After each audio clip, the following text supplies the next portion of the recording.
자, 오늘은 그발강가에서 하나님의 모습을 본 에스겔, 그런 주제로 말씀을 전하겠습니다.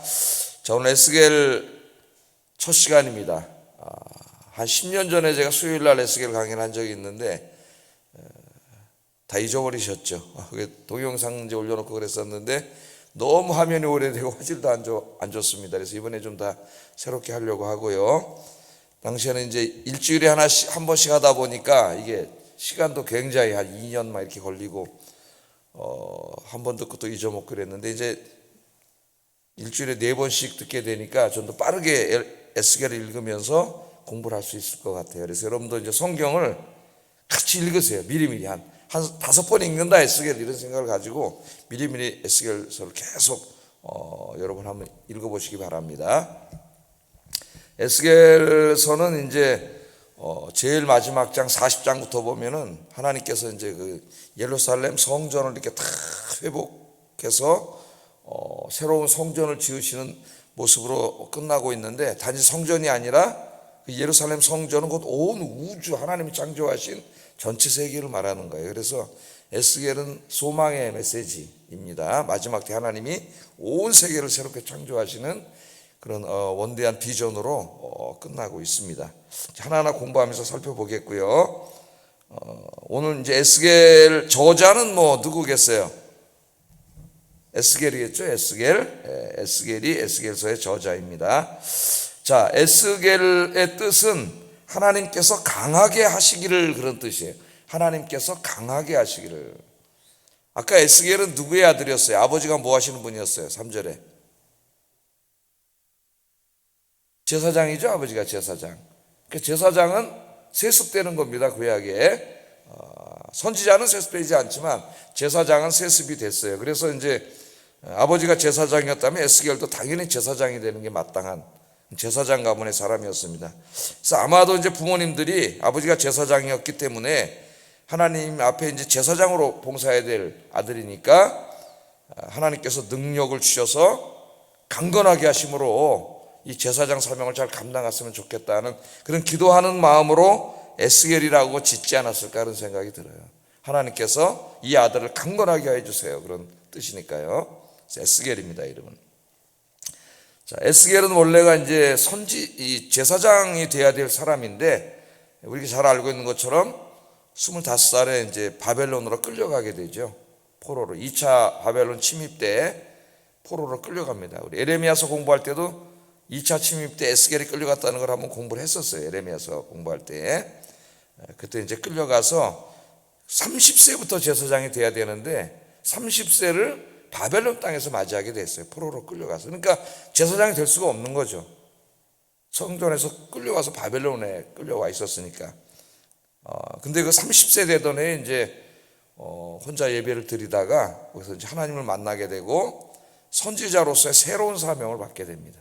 제사장은 못하지만 선지자로 부름을 받게 돼요. 그래서 그게 이제 1절에 보면은 그때가 30째 해 넷째 달 초 다섯. 이건 에스겔의 나이입니다. 나이. 에스겔이 태어난 지 이제 만 30세가 되던 해. 제사장이 만 30세 되는 거거든요. 만 30세에 이제 있었던 일이고, 이때가 역사적 유다 땅의 역사로 말하면 여호야긴 왕이 포로로 끌려온 지 5년이 지났을 때다, 이렇게 말합니다. 요건 이제 일단 왕 도표를 가지고 잠깐 한번 살펴보겠습니다. 여호야긴 왕이 바벨론 포로로 끌려간 해가 주전 598년이에요. 이때가 이제 바벨론 2차 침입 때인데, 이 여호야긴 왕이 끌려갈 때 에스겔도 같이 끌려갔어요. 볼모로. 3월 16일입니다. 5년이 지났으니까는 이때는 주전 593년. 유다가 아직 망했어요, 안 망했어요? 안 망했죠. 587년에 망했으니까. 그럼 지금 왕이었던 여호야긴은 볼모로 끌고 가고, 그때 에스겔도 끌고 갔고, 다 끌려갔고, 이 땅에다가는 이제 그 여호야긴 왕의 삼촌인 시드기야를 왕으로 세워놓은 거예요. 그래서 왕은 시드기야였고, 그 다음에 이제 이때부터 6년 후인 587년에 유다 땅이 이제 완전히 망하게 됩니다. 예루살렘과 유다 땅. 그러니까 에스겔이 지금 하나님 말씀을 선포하는 선지자로서 부름받아서 초기 사역을 하는 6년 동안은 아직 유다가 망하기 전이에요. 그걸 알아야 됩니다. 이 에스겔서 1장부터 25장까지 내용인데 망하기 전이라는 거 그렇게 알아야 되겠어요. 자, 그러면 유다 왕들의 도표를 제가 예레미야서 강의할 때도 한번 그려서 보여드렸는데 잠깐 보겠습니다. 유다 왕들의 도표를. 자, 이 요시야 왕이라는 분이 굉장히 훌륭한 분이죠. 유다의 이제 마지막 왕들인데요. 요시야라는 왕은 이제 굉장히 훌륭한 분입니다. 성전을 이제 보수하다가 거기서 신명기 말씀을 발견을 하고 서기관이 신명기 말씀을 읽을 때에 그 말씀대로 살지 못한 자신의 모습, 자기 민족의 모습을 발견하고 옷을 찢으면서 하나님 앞에 통곡하면서 회개하고 그 말씀을 통해서 유다 땅을 대대적으로 종교개혁했던 아마 이스라엘 왕 중에서 다윗 다음으로 훌륭한 왕이에요. 다윗, 히스기야, 요시야 이 세 사람은 굉장히 훌륭한 왕입니다. 이제 잠깐 새벽일에서의 역사적인 배경을 다 설명하면 시간이 너무 많이 걸리는데 그 요시야 왕이 이제 그렇게 훌륭한 왕이었는데 그때 이제 요시야 왕 때는 아수르라는 나라가 굉장히 강한 나라였잖아요. 북쪽에 지금 우리로 말하면 중국 같은 나라라고 보면 됩니다. 항상 그 나라를 위협하면서 유다 땅을. 근데 아수르가 이제 다 망해가고 요시야 왕 때는 바벨론이라고 하는 신흥 강국이 저 이란 이라크 쪽에서 지금 일어나가지고 아수르가 이제 거의 다 망해서 쫙쫙 도망갔어. 바벨론에 쫓겨가지고 다 망해가고 있을 때 저 남쪽에서 보니까 애굽이라는 나라가 있잖아요. 강대한 나라가. 애굽이 보니까 지금 바벨론이 너무 세지면은 그 사이에 애굽은 남쪽에 있고 지금 아수르하고 바벨론은 북쪽에 있고 이 사이에 누가 있어요? 유다 땅이 있잖아요. 유다 땅에. 이 유다 땅에 대한 지배력을 지금 자기들이 행사하고 있었는데 바벨론에게 뺏길 것 같으니까 애굽 왕의 이 바로 느고가 아수르 다 망해가는 아수르를 도우려고 군대를 보냈습니다. 군대를 이끌고 직접 왔어요. 바벨론과 싸우려고. 근데 그 땅을 지나가려면 누구 땅을 지나가야 돼요? 유다 땅을 지나가야 되잖아요. 근데 이제 이 소식을 들은 요시야 왕이 생각을 하기를 진짜 철천지 원수가 아수르입니다. 이때까지 너무나 자기들을 괴롭혔던 이 나라가 다 망해가요. 그때까지 바벨론은 유다에게 적대적이지 않았어요. 이 나라가 다 바벨론에게 다 망해가는데 애굽 왕이 이걸 도우러 오는 거야. 그러니까 이제 이러면 안 되겠다 그래가지고 요시야 왕이 어떻게 했어요? 무기토라는 곳을 내려와서 길을 막았습니다. 애굽 왕을 못 들어오게. 그때는 애굽 왕 바로가 비켜달라. 난 너희하고 싸울 의사가 없다. 이거 하나님의 뜻이다. 우리는 올라가서 아수르를 치겠다. 그런데 요시야 그걸 막고 하나님의 뜻을 어기고 전쟁을 하다가 거기서 전사를 하게 됩니다. 요시야가 전사를 하게 돼요. 그래서 이제 그 다음에 이제 말씀을 살펴봐야 돼요.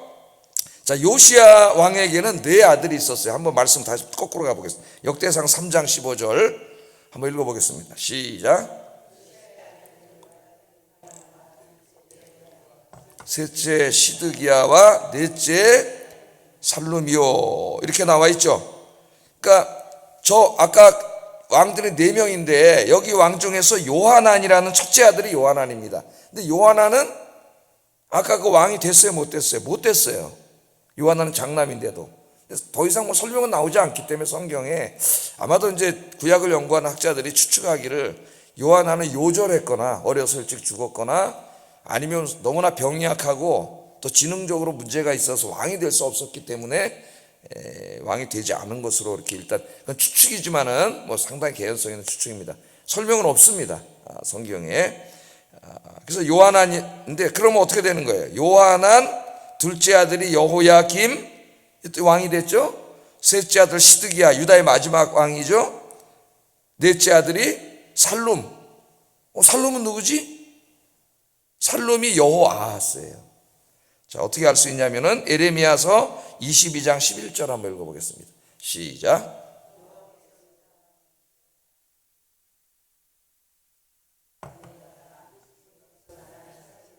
이와 같이 말씀하시니라. 자, 요시야를 이어 왕이 된 사람 살룸이라는 사람 없는데 그럼 아까 다시 왕표를 보세요. 왕표. 요시야를 이어서 왕이 된 사람이 여호아하스잖아요. 바로 다음 왕이. 그래서 저 사람 살룸이에요. 살룸 같은 사람이에요. 같은 사람. 자, 그럼 이상하죠. 여호아하스는 막내 아들입니다. 막내 아들인데 제일 먼저 왕이 됐어요. 아버지가 죽었습니다. 아버지가 죽으니까 요시야의 충신들 신하들이 누구를 왕으로 세웠냐면 네 아들 중에 막내 아들을 왕으로 세웠어요. 신하들이 왕이 갑자기 전쟁에 나가서 죽으니 국가 위기 상태죠. 그랬을 때 이 신하들이 넷째 아들을 세웠다는 거는, 저기 지금 여호야김도 있고 시드기야도 있고 첫째 아들도 있는데 넷째 아들을 세웠다는 거는 그들이 볼 때에 가장 똑똑하고 왕이 될 만한 자격이 있는 사람. 세종대왕은 몇째 아들이에요? 셋째 아들인가 그러잖아요. 셋째 아들인가? 양녕대군, 효령대군, 그 다음 세종대왕 아닙니까? 셋째 아들이 왕이 됐죠. 그러니까 넷째 아들을 먼저 왕으로 세워놨는데 3개월밖에 못했어요, 왕을, 이 사람이. 왜냐하면 유다가 이제 애굽에 올라가서 바벨론과 싸우다 대패를 합니다. 대패. 왜 패배했을까요? 무기토에서 요시아랑 싸우다가 전력이 너무 많이 손실이 돼가지고 이길 수가 없어요. 그러니까 이제 후퇴해갖고 자기 나라 애굽으로 돌아가다 화가 나니까 예루살렘으로 쳐들어와가지고 저 여호아스를 잡아가 버렸어요. 볼모로 끌고 갔습니다. 그리고 누구를 왕으로 세웠냐면 꼭두각시로 여호야김, 저 친구를 세워놨어요. 이제 유다의 마지막 왕 중에 굉장히 사악한 왕이에요. 우리 예레미야에서 많이 공부했습니다. 여호야김에 대해서는. 근데 저 여호야김이, 그러니까 누구의 꼭두각시? 괴뢰 정권이에요. 애굽의 괴뢰 정권인데, 또 이제 그 이후에도 시간이 흐르면서 이 애굽과 바벨론이 계속 힘겨루기를 했습니다. 근데 이렇게 보니까 또 바벨론이 세졌어요. 애굽보다 센 것 같아요. 그러니까 또 저 여호야김이 하나님을 의지하고 살아야 되는데 얼른 또 바벨론 편에 붙었습니다. 또 보니까 애굽이 더 세졌어요. 그러니까 또 얼른 또 애굽 편으로 붙었어요. 그러니까 이제 바벨론 여기서 뿔따구가 나가지고 바벨론 2차 침입, 제가 얘기했잖아요. 쳐들어온 거예요. 쳐들어왔는데 여호야김이 쳐들어오는 중에 죽었어요, 저는. 그래가지고 이제 그 어린 아들인 여호야긴이 왕이 되자마자 3개월 만에 이제 뭘 하겠어요. 3개월 만에 그 강대국 바벨론에게 져가지고 바벨론 와가지고 저 여호야긴을 끌고 갔잖아요. 우리 예레미야서 보면 맨 마지막에 저 여호야긴 왕을 풀어주지 않습니까? 자유롭게 살도록. 우리 다 이미 공부를 했는데 연결이 안 돼서 그래요. 우리가 다 공부를 했는데 3개월 만에 끌려가고, 끌고 가면서 바벨론이 다시 꼭두각시 왕을 세워놨는데 그의 삼촌인 시드기야를 세워놨어요. 그 조고를 표를 알아야 돼요. 성경을 뭐 예레미야를 읽든지 에스겔을 읽든지 또 열왕기서를 읽든지 역대서를 읽든지 이 성경을 여기를 알지 못하면, 계속 켜놓으세요. 이걸 알지 못하면은 이해하지 못합니다. 그러니까 요시아의 세 아들이 여호아스, 여호야김, 시드기야인데 왕이 된 순서는 막내 아들 여호아스가 되고, 그 다음에 둘째 아들 여호야김, 그 다음에 그의 아들인 여호야긴이 됐다가 그 다음에 다시 그의 삼촌인 시드기야가 셋째 아들이죠. 요시아의 왕이 됐고, 저게 유다의 마지막 왕이 되는 거죠. 그러니까 오늘 배경은 이제 이야기를, 저 여호야긴이 어떻게 됐어요? 포로로 끌려간 지 5년이라 그랬잖아요. 저 때가 598년이거든요. 그러니까 593년에 선지자로 부름을 받았다. 자, 요거 이제 아셨죠? 요거를 꼭 여러분이 기억하시고 있으면 성경을 읽을 때 굉장히 도움이 됩니다. 자, 에스겔은 언제 태어났냐 하면은 저 요시야 왕이 성전을 개혁하다가 거기서 신명기 말씀을 발견하고 그 신명기 말씀으로 대대적인 종교 개혁을 할 때 태어나서 자랐어요. 그러니까 자라날 때의 그 정치적 어떤 그 사회적 상황이 굉장히 은혜로울 때죠. 은혜로울 때. 그때 에스겔이 제사장 가문에서 태어나서 자랐습니다. 그래서 제가 생각하기를 아이가 자라면서 뭘 보고 자라느냐가 굉장히 중요하다는 거예요. 뭘 보고 자라느냐가 우리 자녀들에게서 굉장히 중요합니다. 자, 이제 에스겔 말씀도 봐야 되기 때문에 오늘 새벽이라서 뭐 더 자세히는 우리가 할 수가 없고, 에스겔 9조, 에스겔이 이제 48장까지 있습니다. 48장까지 있는데 1장부터 24장까지는 587년에 예루살렘이 멸망하기 이전에 예루살렘에게 임한 말씀들이에요. 그러니까 언제 받았다고요? 선지자로 593년에서 587년을 외우고 있어야 돼요. 유다가 망한 날을 그 정도를 알고 있어야 됩니다. 587년, 그러니까 몇 년 동안 여호야긴 왕은 끌려와 있고, 에스겔도 지금 끌려와 있고, 이쪽 왕은 시드기야, 꼭두각시 왕 시드기야고, 598년부터니까 6년 동안 예루살렘에 있었던 말씀. 그러니까 에스겔 1장부터 24장까지는 유다가 망하기 이전의 말씀입니다. 망한 다음에 말씀이 아니에요. 우리 예레미야 읽어도 망하기 전에 예레미야가 계속 안 망하게 하려고 막 회개하라 그러잖아요. 비슷하다고 보면 되겠어요. 그리고 이제 25장부터 32장에는 꼭 우리 선지서를 읽으면은 이스라엘 유다만 말하는 게 아니라 그 주변의 열방에 대한 얘기가 나오죠. 이사야서도 그렇고 다 똑같습니다. 패턴이 다 똑같아요. 열방에 대한 심판의 이야기들이고, 그 다음에 33장부터 48장까지 예루살렘이 함락된 다음 587년에 함락된 다음부터 571년 망한 이후에 선포된 말씀들이고, 여기 말씀들이 이제 소망에 관한 말씀이에요. 이때 이제 하나님이 이스라엘의 회복에 대한 소망의 말씀을 주십니다. 이 마지막 부분에서 이제 그 마지막 부분을 둘로 나누면 33에서 39장까지는 이스라엘의 회복을 이야기하고, 40장에서 48장까지 보면은 이제 하나님이 종말에 세우실 그 성전의 모습을 보여줘요. 근데 성전은 단지 그냥 예루살렘 성전이 아니라 온 세계예요. 하나님 창조하신 온 세상을 새롭게 하시는 그런 모습, 희망적인 모습입니다. 그래서 이 종말론적인 의미가 있고, 계시록은 특별히 그 묵시론적인 의미가 말씀이 많기 때문에 이 요한계시록을 이해하는 데도 굉장히 중요해요. 요한계시록에 나오는 많은 이미지를 에스겔에서 가져온 이미지들입니다. 그리고 다 연결되어 있어요. 그래서 잘 알아야 돼요. 자, 그럼 이제 서론은 이 정도로만 하고 하나님 말씀을 보겠습니다. 자, 오늘 첫 번째 말씀 1절 한번 읽어봅니다. 시작.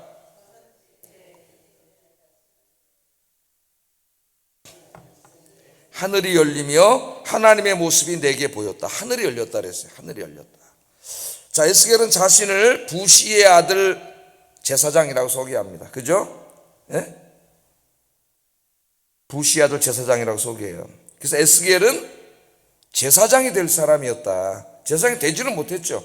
25살에 끌려왔으면 30살부터 제사장이 돼야 되는데, 자, 제사장은 세습되는 것이었음을 아까 공부했습니다. 어려서부터 제사장 교육을 받으면서 경건하게 자랐습니다. 에스겔은. 그래서 30세에 이제 제사장이 되는 건데, 만 30세. 그래서 우리나라에도 지금 목회자 안수를 줄 때 만 30세에 줍니다. 이제 예외가 되는 사람이 선교사로 나가거나 혹은 군의 이제 군종 장교로 군목으로 나가는 친구들에게는 30이 되기 전에 안수를 줘요. 미리 군에 가야 되기 때문에. 그러나 그 후에 모든 사람은 만 30세가 된 다음에 이제 안수를 줍니다. 자, 이날 30번째 생애를 맞이하던 날 제사장으로 임명되어 성전에서 하나님을 섬겨야 되는 굉장히 감격스러운 날이에요. 그러니까 만 30세 자기 이제 태어난 생일날 그날 제사장에 취임하는 거예요. 그래서 첫 번째 이제 이 제사를 집전하는 겁니다. 이날이에요, 바로 이날. 예? 끌려오지 않았다면은 자기는 그 영광스러운 하나님의 제사장이 되어서 거기서 제사장으로서 이렇게 첫 번째 집례를 해야 되는 그날인데, 바벨론 땅에 끌려와 있기 때문에 그걸 못하는 거죠. 못하고 있는 거예요. 예? 그 마음이 얼마나 아팠겠어요. 마음이 슬프고 안타깝고 그런 상황에 에스겔이 이제 제사장으로 임무를 수행할 수 없었지만은 그날 생일날 오늘 말씀해 보면 그 바벨론에 있는 그발강가, 그발은 이제 그 지역 이름입니다. 그발강가에서 기도를 하면서 정결 의식을 행하면서 예배를 드리고 있었어요. 예배를. 그러니까 그 예배는 딴 때도 예배를 드렸지만 안식일 예배를, 그날 그 예배만큼은 진짜 가슴이 찢어지는 예배를 드리고 있었던 거죠. 오늘 30세 됐고 오늘 제사장으로서 예루살렘 성전에 가서 첫 번째 집례를 해야 되는 그 영광스러운 날인데, 바벨론 땅 끌려와가지고 지금 혼자 그발강가에서 예배를 드리고 있는, 기도하면서 이 안타까운 날이에요. 이 날이. 그발강가는 우리가 이제 성경을 읽다 보면은 그 바벨론으로 끌려온 많은 사람들이 거기 많이 모여서 살았습니다. 살면서 성전이 없잖아요. 그러니까 그발강가에 나와서 안식일 예배를 드리기도 하고 그런 것이라는 걸 좀 상식적으로 우리가 알고 있어야 되고요. 여기에 대해서 이제 그 그발강가에 나와서 하나님 앞에 예배드리고 기도하면서 자기 조국의 해방을 위해서 많이 기도했죠. 그들이 기도했는데 그 중에 한 시편이 이제 시편 유명한 그 137편입니다.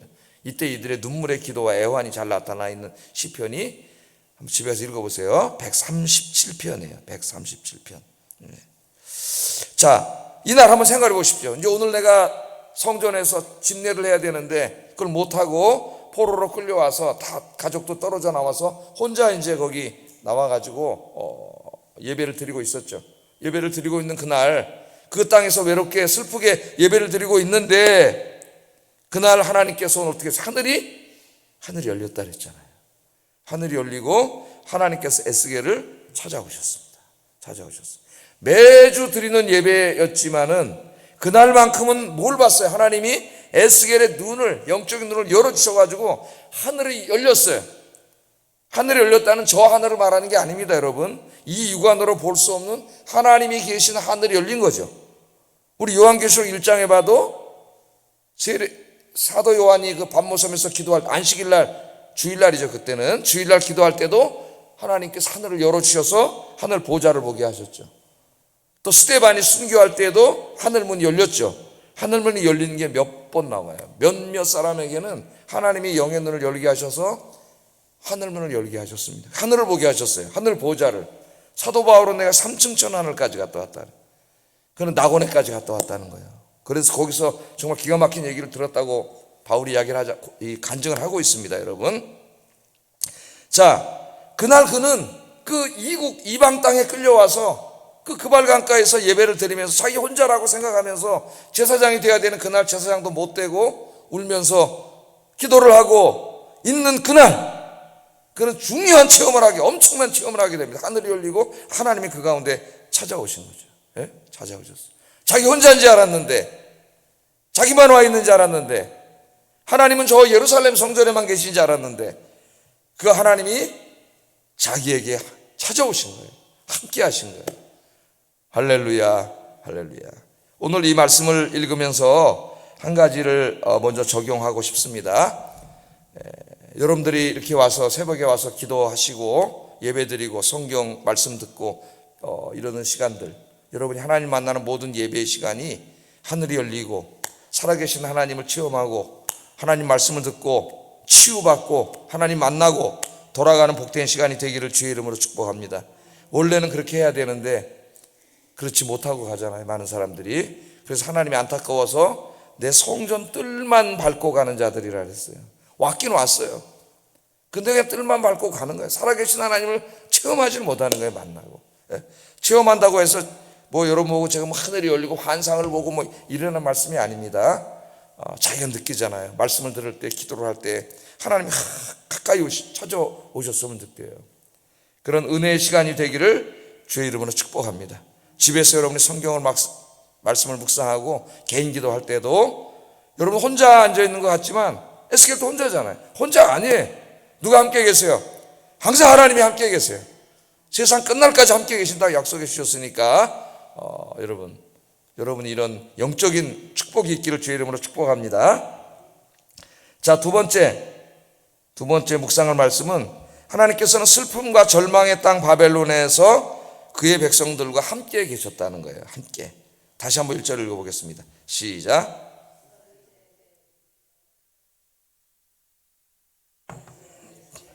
하늘이 열리며 하나님의 모습이 내게 보이니.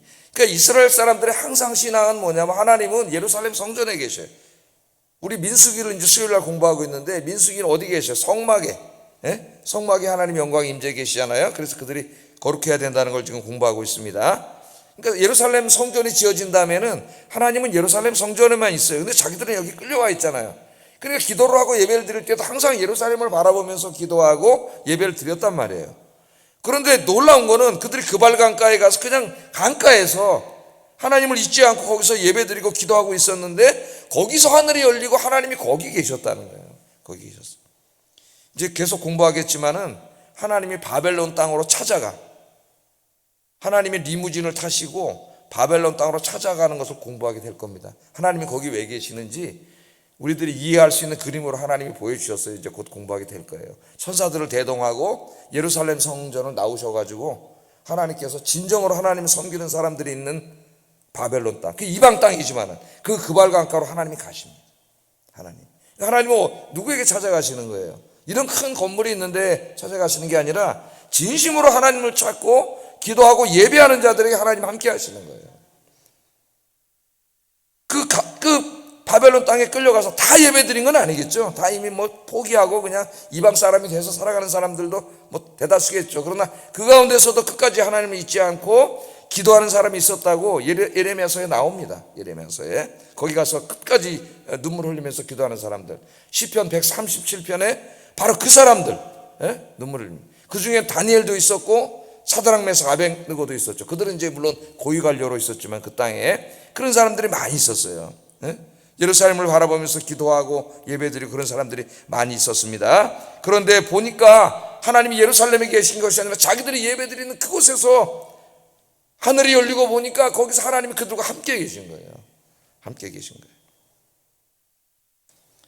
여러분들 이렇게 늘 기도하시고 예배드릴 때 여러분 혼자가 아닙니다. 누가 함께 계셔요? 하나님이 함께 계셔요. 하나님이.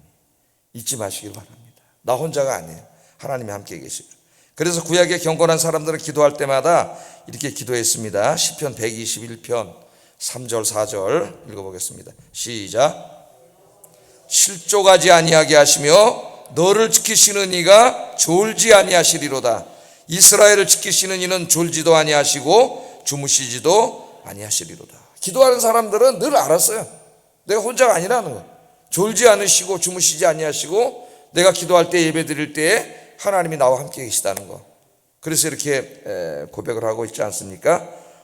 여러분 지금은 어때요? 이제 성령님을 보내주셔가지고 성령이 여러분 안에 찾아와 계시잖아요. 세상 끝날까지 함께 계신다고 약속하지 않으셨습니까? 그러니까 불안해하지 마시고 염려하지 마시고 걱정하지 마시고 하나님 붙잡고 기도하며 사시기를 주의 이름으로 축복합니다. 자, 마지막으로 한 가지만 묵상하고 이제 기도하겠습니다. 자, 마지막으로 묵상한 말씀 3절 말씀 한번 읽어보겠습니다. 시작. 제사장 나 에스겔에게 특별히 임하고 여호와의 권능이 내 위에 있으니라. 여기 중요한 게 여호와의 권능이 임했다는 거예요. 하늘이 열리고 하나님께서 에스겔에게 권능을 주셨어요. 왜 주셨어요? 선지자로 이제 부르시는 거예요. 제사장이 됐어야 되는, 제사장은 성전에서 예배를 집례하고 이 제사를 집례하는 사람이죠. 그런데 이 이제 마지막 시대가 되면은 그 이스라엘 역사의 마지막 멸망하기 전이 되면은 정치만 타락한 게 아니라 제사장들도 타락을 했어요. 제사장들도 엉망진창이 됐습니다. 그 나중에 예레미야서에 보면 대제사장이 바벨론 사람에게 맞아 죽잖아요. 제사장들이. 하나님이 제사장 심판할 때는 더 무서워요. 그 타락한 제사장 때려 죽였어요. 바벨론 사람들이. 자, 그럴 때에 하나님의 입이 되어서 왕에게도 제사장에게도 하나님의 말씀을 선포하려고 하나님 부르신 사람이 선지자예요. 선지자. 그래서 예레미야에게도 네가 내 입이 되라 그러잖아요. 내 입이 되라. 영광스러운 것이죠. 하나님이 직접 찾아서 말씀하는 게 아니라 선지자를 통해서 말씀을 하시는 거죠. 내 입이 되라. 그래서 이 30세가 되어서 그날 생일날 첫 집례를 해야 되는 그날 그 집례를 못해서 한없이 슬펐던 예레미야, 너무나 안타까웠던 예레미야 이 에스겔에게 하나님이 찾아오셔가지고 제사장은 아니지만은 하나님 더 큰 일을 하는 사명을 주시는데 이제는 네가 내 입이 되라 하는 말씀이죠. 네가 선지자로 너를 불렀다. 하나님의 말씀을 선포하는 선지자가 되라. 그렇게 불렀습니다. 선지자로 이제 부르시면서 그냥 부르신 것만 끝난 게 아니고 어떻게 하셨어요? 권능을 주셨다는 거예요. 권능을. 그래서 우리가 중요한 걸 깨달아요. 우리가 하나님의 일을 할 때, 하나님 우리에게 일을 맡기실 때는 그냥 일만 맡기시지 않아요. 그 내 사명을 잘 감당하기 위해서 기도할 때 하나님이 지혜와 권능을 주십니다. 하나님의 일은 인간의 지혜와 권능을 하는 게 아니에요. 그건 못해요. 그러면 교회가 타락해요. 기도하면서 하나님이 주시는 지혜와 하나님의 권능으로 하는 거예요. 하나님의 권능이 없으면 주의를 할 수가 없습니다. 이 일은 아무리 무슨 세상적으로 자기가 뛰어난 사람이고 공부를 많이 한 사람이도 할 수가 없어요. 하나님이 권능을 주셔야 돼요. 그래서 하나님 우리에게 일을 맡기셨을 때 내가 이 일을 잘 감당하게 해주세요 기도하면은 하나님이 그 일을 감당할 지혜와 권능을 주시는 줄로 믿습니다. 그래서 하나님이 주시는 지혜와 권능으로 여러분 천국에 가실 때까지 맡겨주신 사명 잘 감당하시기를 주의 이름으로 축복합니다. 기도하겠습니다. 말씀을 생각하면서 기도하겠습니다. 나의 기도와 예배의 자리가 그 시간이 하늘이 열리고 하나님의 영광을 보고 하나님의 음성을 듣는 은총의 자리, 은총의 시간이 되게 하소서. 오늘 이 시간이 그런 시간이 되게 해달라고 기도하세요. 두 번째, 내가 어디에 가서 무엇을 하든지 혼자가 아니라 하나님께서 항상 함께 계심을 확신하게 하소서. 그래야 불안이 물러갑니다, 여러분. 세 번째, 내가 전도할 때, 교회를 섬길 때 하나님의 권능과 지혜로 잘 감당하여 열매를 맺게 하소서. 기도하겠습니다.